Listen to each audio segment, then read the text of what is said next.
Fa mahakasika indray kosa ny olana misy eo amin'ny fitaterana an-tanety dia nanambara kosa ny filohan'ny tetezamita fa hisy ny fihaonana eo amin'ny ireo solotena ny mpitatitra sy ny tompona fiara misana ny fitateram-bahoaka amin'ny alatsinainy ho avy izao fihaonana izay erahana amin'ny filohan'ny tetezamita moa antenaina raha fa hisy ny fehi-kevitra izay ivoaka ao aorianan'izay fihaonana izay. Misy fihaonana sy fivoriana ary vahaolana ho atolotra za mihitsy fa vahaolana mety ary ho an'ny mpandeha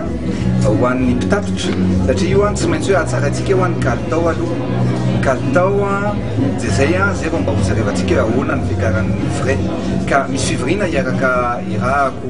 amin'ireo mpitatitra